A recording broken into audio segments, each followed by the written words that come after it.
ये जंग नहीं है आसान, एक आग का दरिया है और डूब के जाना है। जी बिल्कुल दोस्तों, मैं एसके नायक आप सभी का आपके यूट्यूब चैनल में एसके नायक पे स्वागत करता हूं। और आज हम बात करने वाले हैं उस भर्ती के बारे में जिसका इंतजार लाखों परीक्षार्थी कर रहे हैं। रीट परीक्षा यानी रीट महासंग्राम दोस्तों 26 सितंबर को होने वाला है। आज 26 तारीख है, आज 26 अगस्त है और अगली जब 26 आएगी तो युद्ध आपका 26 को उस दिन होगा। दोस्तों परीक्षा की घड़ियां नजदीक हैं। मात्र दोस्तों आपके पास 28, 29, 30 दिन में के अप्रोक्स 30 दिन आपके पास, यानी 30 दिन का खेल दोस्तों आपका बचा है। क्या करना है क्या नहीं करना है, बहुत सी बातें दोस्तों होती है, क्या करना चाहिए क्या नहीं करना चाहिए। आपको मैं बता दूं आपकी जानकारी के लिए कि कई बार क्या होता है, बच्चे लगातार साल भर से तैयारी करते आ रहे होते हैं, लेकिन अंतिम समय में जब अंतिम पड़ाव आता है तो उन्हें कुछ समझ में नहीं आता, हड़बड़ाहट के अंदर अपने विवेक को स्थिर नहीं रख पाते हैं और अपनी तैयारी को इस तरीके से उलझा लेते हैं कि पेपर के समय कोई फायदा उनको दोस्तों नहीं मिलता है। साइकोलॉजी के अंदर एक लाइन लिखी होती है संवेग कि जिसका संवेग स्थिर दोस्तों होता है, जिसका संवेग स्थिर होता है वो बच्चा प्रतिभाशाली होता है। तो अपने जो संवेग है उनको इस समय स्थिर रखना है, डगमगाना नहीं है। कुछ बातें करेंगे, कुछ फैक्ट पे बातें करेंगे। इंपॉर्टेंट वीडियो दोस्तों आप सभी के लिए, अगर आप रीट परीक्षा की तैयारी कर रहे हैं। अब 30 दिन बचे हैं, मन के अंदर एक हुड़क उठने आ गया, एग्जाम आ गया, मैंने ये नहीं पढ़ा, मतलब लगभग मान के चलो 80 से 90% ऐसे ही बच्चे मिलेंगे जिनका स्वेग स्थिर नहीं होगा। एग्जाम का डर बन जाएगा कि मैंने ये नहीं पढ़ा, कहाँ से पेपर बनेगा, कौन सा मॉडल। अब भी दोस्तों जब 30 दिन बचे हैं, मैं देखता हूँ कई बार कि जो गाइड जो मिलती है जहाँ पर वहाँ पर भीड़ लगी रहती है उन परीक्षार्थियों जिनका एग्जाम 26 सितंबर को होना है कि रीट की कौन सी गाइड आई है, मॉडल पेपर कौन से हैं। मतलब इस तरीके से आज थ्योरी की भी वो, मतलब 30 दिन बचे हैं और थ्योरी का पार्ट वो आज मार्केट से खरीद रहे हैं। कैसे कवर करेंगे? सब्जेक्ट ज़्यादा नहीं है लेकिन कॉम्प्लिकेटेड चीज़ें हैं, क्योंकि समझने वाली चीज़ें सारी इसके अंदर। बात करते हैं कैसे करना है। ये 30 दिन में आप कैसे सफलता ले सकते हैं, यानी आपने पीछे कितनी तैयारी की, कैसे की, कोई मायने दोस्तों नहीं रखती है। इन 30 दिनों में आप क्या स्ट्रेटेजी अपनाते हो, क्या प्लानिंग करते हो, वो सबसे अहम दोस्तों इस वक्त होने वाली है। यहाँ पर आपको एक जानकारी बता देता हूँ कि रीट परीक्षा का आज ही दोस्तों एक अपडेट आया कि रीट परीक्षा की जो तैयारी है वो दोस्तों पूरी कर ली गई है। करीबन दोस्तों यहाँ पर 4200 परीक्षा केंद्र के ऊपर, 4200 परीक्षा केंद्र के ऊपर दोस्तों आपकी परीक्षा करवाई जाएगी। 16 लाख से भी ज्यादा दोस्तों आवेदन आए हैं, 16 लाख से भी ज्यादा दोस्तों आवेदन आए हैं। 2 पारियों में दोस्तों आपकी परीक्षा होगी, यानी 2 पारियों में दोस्तों आपकी परीक्षा होगी, पारियों में दोस्तों आपकी परीक्षा होनी है। एक तो सुबह के समय होगी और एक शाम के समय होगी। सुबह आपके 10 से 12:30, 10 से 12:30 यानी 2.5 घंटे आपको मिलेंगे। शाम को आपका जो समय रहेगा वो 2:30 से 5 का रहेगा, 2:30 से 5 का रहेगा, 2.5 घंटे दोस्तों आपको मिलेंगे। ऑफलाइन आपकी परीक्षा होगी। नेगेटिव मार्किंग दोस्तों इसके अंदर नहीं है। ये आज का अपडेट है। परीक्षा केंद्र 4200 परीक्षा केंद्र दोस्तों निश्चित किए गए हैं। यहाँ पर परीक्षा करवाई जाएगी 26 सितंबर को। अब दोस्तों कहीं पे भी कोई अड़चन नजर नहीं आ रही है, परीक्षा आपकी 26 सितंबर को ही होनी है। चलिए बात करते हैं एक महीने में क्या करना चाहिए, इसमें क्या करना है क्या नहीं करना, ये सबसे ज्यादा इंपॉर्टेंट रहेगा। वीडियो लाइक कर दीजिएगा, शेयर मार दीजिएगा जिससे सभी तक दोस्तों ये पहुंच पाए। कुछ पॉइंट्स मैंने लिखे हैं जो एक आम बात है सभी विद्यार्थियों के दिमाग में आने वाली। सबसे पहले हमें पहला जो पॉइंट है दोस्तों, पहला जो पॉइंट है सबसे पहले आप पहले तय कर लें। पहले ये तय करें, क्या तय करना है कि आपने सभी विषयों को अच्छी तरीके से गहनता से पढ़ लिया है और उनके सिलेबस में टू द पॉइंट जितनी भी चीजें दी गई कि आपने कवर की है। मान लेते हैं जैसे संस्कृत है किसी के पास, लैंग्वेज, संस्कृत में आपने जो टॉपिक आपको आसान लगे वो आपने पढ़ लिए। कई बार क्या होता है कि आपको पता नहीं है कि ये सिलेबस में है या नहीं, क्योंकि हम क्या करते हैं सिलेबस को बस एक गाइड लिए और उसके पीछे जो चीज़ें लिखी होती है वो देख लिए। हम सिलेबस के ऊपर काम नहीं करते हैं, जो कि करना चाहिए शुरुआत के अंदर। अभी आपको ये डिसाइड कर लेना कि जितने भी आपके सब्जेक्ट है उसमें जितने भी टॉपिक्स हैं क्या आपने उन टॉपिक्स को एक बार पढ़ लिया है।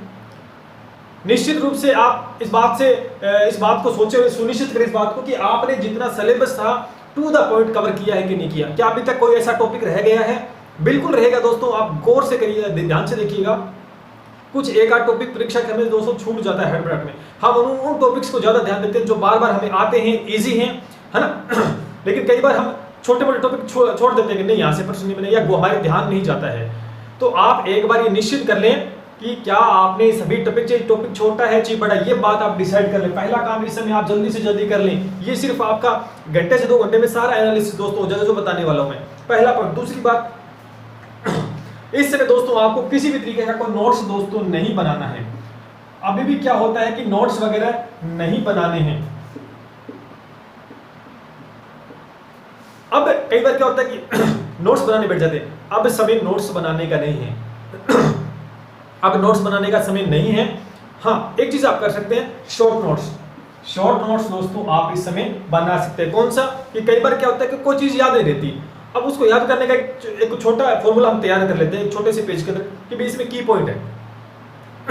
की पॉइंट है वो हम डिसाइड, और उन शब्द से हम उसकी पूरी की परिभाषा, मान लेते कोई परिभाषा दे रखी है, उस परिभाषा के अंदर कुछ की पॉइंट्स होते हैं। जैसे रूटिंग, एक शब्द आता है रूटिंग, रूटिंग शब्द आता है साइकोलॉजी के अंदर। जैसे रूटिंग की परिभाषा, इसकी पूरी परिभाषा अगर हम देखें तो कि अगर बच्चे के, छोटे बच्चे को अगर गाल को छुआ जाता है तो वो बच्चा अपना मुंह खोल देता है।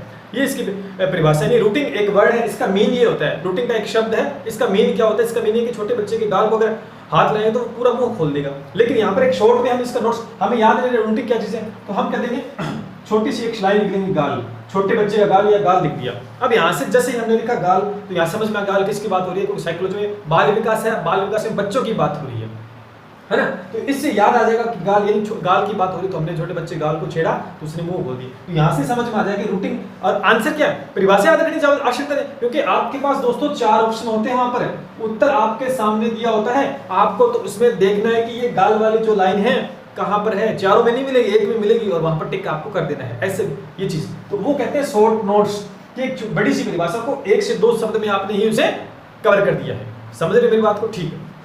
अब देखिए दोस्तों, दो बातें मैंने इंपॉर्टेंट आपको बताई कि नोट्स आपको नहीं बनाने हैं, शॉर्ट नोट्स आप बना सकते हैं। एक पेज के अंदर कोई चीज इंपॉर्टेंट है, वो आपको समझ में नहीं आ रही, याद नहीं रह रही है, एग्जाम में जाते समय आप एक बार उसे देखें, ऐसा कुछ कर सकते हैं। तीसरी बात दोस्तों, यहाँ पर क्या करना है, सबसे ज्यादा जो मैं रीड की बात को, रीड के अंदर दोस्तों जो सबसे ज्यादा रहेगा वो रहेगा दोस्तों, एक तो साइकोलॉजी का पार्ट रहने वाला है और एक टीचिंग मेथड का। टीचिंग मेथड का दोस्तों आपका रहने वाला है। तो इन चीज को ज्यादा समय इस समय देना सभी को, लेकिन ये चीजें समझने वाली है। बार बार आप क्वेश्चंस लगाओगे, चीजों समझोगे, क्योंकि ये अहम रोल अदा करेंगे। इसके 30 प्रश्न दोस्तों पूछे जाएंगे, साइकोलॉजी के 30 प्रश्न दोस्तों पूछे जाएंगे। और इसी की तरीके से साइंस मैथ में 10 से 10 प्रश्न आएंगे, 15 प्रश्न आपके हिंदी और लैंग्वेज के रहेंगे, दोनों लैंग्वेज 15 30, 10 50, यानी करीबन आप मान के चलो कि 50 प्रश्न आपके टीचिंग मेथड के हैं। तो अप्रोक्स अगर देखें तो 70 से 80 दोस्तों क्वेश्चंस रहेगा। वो एक तरीके से ये टीचिंग मेथड, ये साइकोलॉजी, टीचिंग मेथड एक तरीके से साइकोलॉजी का ही पार्ट है। तो ये दो इंपॉर्टेंट, सबसे ज्यादा इंपॉर्टेंट रहेगा इन दोनों के ऊपर कि कितना आपने काम किया। हम करते क्या है, हम अपने सब्जेक्ट को ध्यान में देते हैं, टीचिंग मेथड में ये दिमाग में लगा लेते हैं, अरे अप्लाइड, हमारे दिमाग के अंदर एक वहम होता है कि अप्लाइड क्वेश्चन आते हैं टीचिंग मेथड के, कर देंगे। अरे आपने अप्लाइड लगाए कहाँ हैं, आपने लगाए हैं, आप देखो क्वेश्चन कैसे आते हैं। ये चीज, इन दोनों पे ज्यादा आपको फोकस करना है। ये दो चीज रटने वाली नहीं है, फिर बता दो, रटने वाली दोस्तों नहीं है। अब जैसे साइकोलॉजी है, आपको पता है कि परिभाषाओं, एक तो परिभाषा के प्रश्न यहाँ से भी पूछे जाते हैं, यहाँ पे भी आते हैं। तो वो इंपॉर्टेंट परिभाषाएं आप एक शॉर्ट नोट्स के रूप में आप कवर कर सकते हैं। साथ में ये चीजें समझने वाली, रटने वाली नहीं। तो ये एक फैक्टर रहेगा, ध्यान रखना है। बाकी आपको सब्जेक्ट तो पढ़ने हैं। उसके बाद में थ्योरी और क्वेश्चन। अभी इस समय देखो जो 4 नंबर पॉइंट है, इसमें दोस्तों क्वेश्चंस आपको लगाने हैं। क्वेश्चंस सबसे ज्यादा आपको लगाने होंगे। क्वेश्चन से आपको आईडी, जैसे आपने मान लेते हैं हिंदी के अंदर समास का एक टॉपिक पढ़ लिया, समास का टॉपिक आपने पढ़ तो लिया, और पढ़ने के साथ साथ में कुछ 10-15 आपने एग्जाम्पल भी निकाल लिए। लेकिन दोस्तों कम से कम समास के कम से कम 100 से ज्यादा प्रश्न दोस्तों आपको लगाने होंगे। कैसे मिलेंगे? मार्केट में बहुत सारी गाइड आई हुई है, आप ले आए होंगे। अभी तक नहीं ले आए तो इंतजार किसा कर रहे हो, जल्दी जाओ। एक बढ़िया सी गाइड जिसके अंदर टॉपिक वाइज क्वेश्चंस हैं, टॉपिक जैसे समास के अलग हैं, पूरे जो परीक्षाएं हुई हैं उनमें कैसे प्रश्न पूछे गए वो सारे के सारे लेके आओ।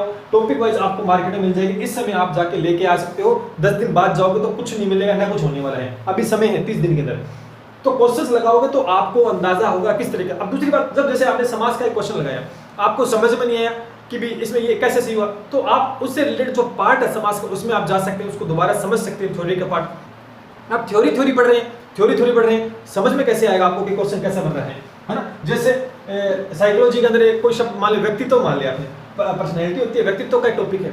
तो व्यक्तित्व के अंदर आपने व्यक्तित्व को पढ़ तो लिया, लेकिन आपको आइडिया कैसे होगा कि प्रश्न कैसा आएगा वहां पर, है ना, प्रश्न कैसा पूछे। तो व्यक्तित्व के क्वेश्चन लगाओ कि पिछली रीड के अंदर किस प्रकार के प्रश्न पूछेंगे, सीटेट में, एसटेट में, सभी टेट में किस प्रकार के प्रश्न आ रहे हैं। मार्केट में गाइड मिल जाएगी, आपके पास होगी, तो आपको वहां से आइडिया होगा कि प्रश्न कैसा बन रहा है। इस समय ये सबसे ज्यादा काम करने का है। और जो प्रश्न नहीं समझ में आ रहा है उसको इंपॉर्टेंट कर लो, उस पर गोला कर लो, इंपॉर्टेंट कर लो कि लास्ट टाइम में मैं इसको पढ़ के जाऊं। क्योंकि जो चीज आपको आ रही है वो तो आप परीक्षा में से वैसे भी कर दोगे, जो नहीं आ रही है इसमें आपको दिक्कत दे रही है वो लास्ट समय तक आप पढ़ पाओ।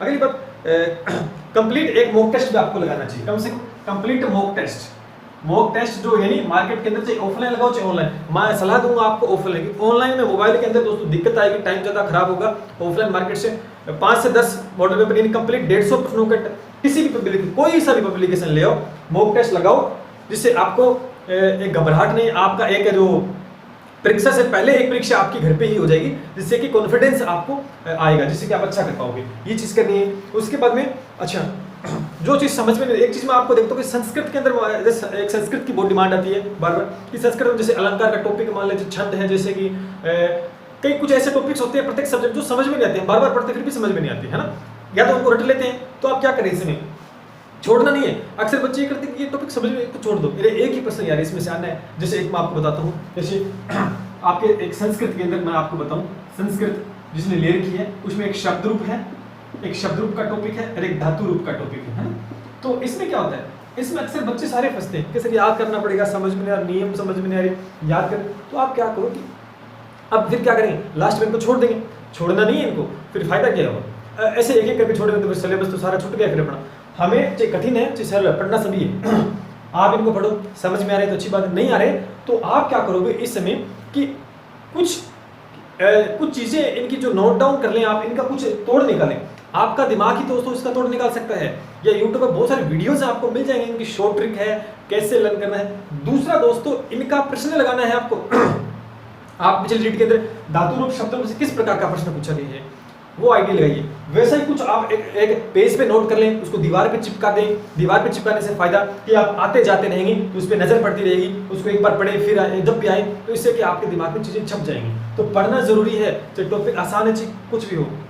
अच्छा, सबसे बड़ी बात रहेगी, इतनी बातें मैंने आपको बताई। अब सबसे इंपॉर्टेंट बात, सबसे ज्यादा जो महत्वपूर्ण रहेगी, इन 30 दिनों में आपको क्या करना है, आपको सिर्फ क्या करना है, अभी 26 तारीख है, आप क्या करेंगे, मात्र अब जो स्ट्रेटेजी मैंने बताई, मात्र 20 दिन का 20 डेज की प्लानिंग दोस्तों आपको कवर करनी है। 20 दिन का ही प्लान दोस्तों बनाइए, 20 दिन का प्लान बनाइए। और कम से कम दोस्तों जो टाइम रहेगा, जो टाइम आपका है वो 12 से 13 घंटे मिनिमम दोस्तों, मैं मिनिमम बता रहा हूं इस समय, मिनिमम 12 से 13 घंटे दोस्तों निकालिए। कुछ भी काम कर रहे हो सब कुछ छोड़ दीजिए, मात्र 30 दिन का खेल है। 20 और इन 20 दिनों के अंदर 12 से 13 घंटे डेली सब सब्जेक्ट को देने, पैरेलल चलना है, पैरेलल चलना है, सभी सब्जेक्ट दोस्तों आपको पढ़ना है। स्ट्रेस बिल्कुल भी धैर्य के साथ पढ़ें, अब भी वक्त है, ऐसा नहीं कि वक्त नहीं है, हमारे पास वक्त है। जो इस समय सबसे बेस्ट करेगा वही दोस्तों सिलेक्शन लेके जाएगा। ये सबसे बड़ी बात रहेगी कि 20 दिन का एक प्लान बना लो दोस्तों आप। और क्योंकि ऐसे आप नहीं कर पाओगे, ऐसे क्या करोगे कि ऐसे आप प्लान अगर नहीं बनाते ना, शेड्यूल नहीं बनाओगे, तो फिर आप कहोगे चलो यार मैं हिंदी पढ़ लेता हूँ, चलो मैं साइकोलॉजी पढ़ूँ, ऐसे करके आपका कंप्लीट टॉपिक विषय कंप्लीट नहीं होते डेली। फिर अगले दिन पे बात चली जाती है। एक शेड्यूल बनाओगे ना कि आज इतना में ये सब्जेक्ट मुझे कवर करने हैं फटाफट। 20 दिन का प्लान बनाओ पूरा कंप्लीट सिलेबस का, कि आज मुझे 2 टॉपिक साइकोलॉजी के करने हैं, या हिंदी का 2 टॉपिक 3 टॉपिक आज करने हैं तो करने हैं, घंटे 2 लगे या 3 लगे, करने हैं तो करने हैं। डिवाइड करो, एक प्लान बनाओ, एक स्ट्रेटेजी बनाओ, तभी आप रीट परीक्षा में कर पाओगे। दिमाग में ये मत लेके आओ कि 16 लाख फार्म है, मेरिट ऊपर जाएगी नीचे जाएगी, ये बहुत से आइडिया। अब आपका जो मेन फोकस रहना है वो एग्जाम पे, कि एग्जाम में मुझे क्या करना है, एग्जाम में मुझे 100% करके आना है। 100% मुझे एग्जाम में अपना देना है। मेरिट जाएगी नहीं जाएगी वो बाद का इशू, बाद में हम सॉर्ट आउट कर लेंगे। पहले आप अपना 100% दे दें दोस्तों, उसके बाद में आप चिंता मुक्त हो जाएं। जितनी मैंने बातें बताई वो सारी काफ़ी फायदेमंद है दोस्तों। यही आपको करना चाहिए इस समय। अगर आप ऐसे ही पढ़ रहे हो कि ये पढ़ लिया, सुबह मैंने ये पढ़ लिया, कोई शेड्यूल नहीं है, तो फिर मुश्किलें आपके लिए खड़ी दोस्तों हो जाएंगी। अब भी कोई आपको डाउट लग रहा है इस परीक्षा को लेकर कुछ है तो दिमाग से निकाल दें। परीक्षा 26 सितंबर को ही होनी है, कोई बड़ा इशू इस समय दोस्तों नजर नहीं आ रहा है। फिर बता रहा हूं, इन 20 दिनों में, इन 20 से 30 दिनों के अंदर जो प्लानिंग रहेगी आपकी, वही आपका सिलेक्शन दोस्तों करवाएंगे। मिलते हैं इसी के साथ दोस्तों। जय हिंद,